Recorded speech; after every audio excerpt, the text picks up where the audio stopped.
रूप पाहता लोचने सुख झाले व साजणे. इथं ज्ञानेश्वर महाराजांनी साजणे हा शब्द वापरलेला आहे. पुन्हा कोणाकरता वापरला? ज्याचं रूप पाहिलं आणि समाधान कोणाला झालं. साजणे हा शब्द स्त्रीवाचक आहे. मग ज्ञानेश्वर महाराज का स्त्री होते का? नाही, ज्ञानेश्वर महाराज स्त्री नव्हते. पण तरी पण ज्ञानेश्वर महाराजांनी सखे, साजणी असे शब्द वापरलेले आहेत. मग साजणी म्हणजे मैत्रीण. आता मैत्रीण कोण आहे? ज्ञानोबारायाची मैत्रीण कोण आहे? कारण की कोणतीही मैत्रीण एखादी, आता दिवाळीच्या सणाला काही मैत्रिणी येतात आणि मैत्रिणी आल्याच्या नंतर सर्वजणी एके ठिकाणी बसतात आणि एका ठिकाणी बसल्याच्या नंतर एकमेकाची कुशलता विचारित असतात त्या. आणि त्या दिवाळीच्या सणाला एका मुलीचा मालक असणारे त्या सणाला आल्याच्या नंतर सगळ्यांची उत्सुकता त्या मुलीला विचारले, तुझे मालक कोणते, तुझे मालक कोणते. बैठकीमध्ये असे मालक बसले, त्या मुलीचा पती आणि 10-5 मैत्रिणी अशा बाजूला बसलेल्या आहेत. आणि पहिला काळ होता की पहिल्या काळामध्ये महिला पुढे येत नव्हत्या. आता या लाडक्या बहिणीनं माणसं चट मागं टाकलीत. आता कोण पुढं बँकेत गेले की गर्दीत यायची, नंबर पुन्हा त्याच्याच आधी लाडकी बहीण, दुसऱ्याचं कामच नाही.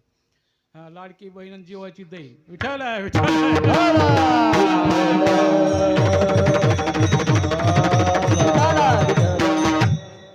मग त्या मैत्री एके ठिकाणी बसल्या आणि त्या एकमेकीला विचारू लागल्या. मालक बैठकीत बसलेले आणि खिडकीमधून असे एकमेकीला दाखवू लागल्या. ज्या मुलीचे मालक होते तिला बाकीच्या विचाराच्या बोट दाखवायच्या, तो मालक, तुझे मालक ते आहेत का? बैठकीत बरेच बसलेले होते. त्यावेळेस तिनं असं मान हलवायची, नाही म्हणायची. पुन्हा दुसऱ्याकडे बोट दाखवलं, तिनं मान हलवायची, नाही म्हणायची. आणि ज्यावेळेस स्वतःच्या पतीकडं बोट दाखवलं की त्यावेळेस ती मानही हलवली नाही, नाही म्हणली नाही आणि होय म्हणली नाही. कळालं का? वासुदेव महाराजाला कळालं वाटतं, हुंक म्हणले ना ते. हा, ज्यावेळेस त्या मालकाकडे बोट दाखवलं त्यावेळी ती हो म्हणली नाही आणि नाही म्हणली नाही. त्याचप्रमाणे जो परमात्मा आहे त्या परमात्म्याकडे श्रुतीनं बोट दाखवलं, त्या श्रुतीला सुद्धा त्याचं वर्णन करता आलं नाही. काय म्हणू लागली श्रुती? श्रुती नेती नेती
एक गोविंदुरे अनुमानेना त्या श्रुतीला सुद्धा वर्णन करता आलं नाही.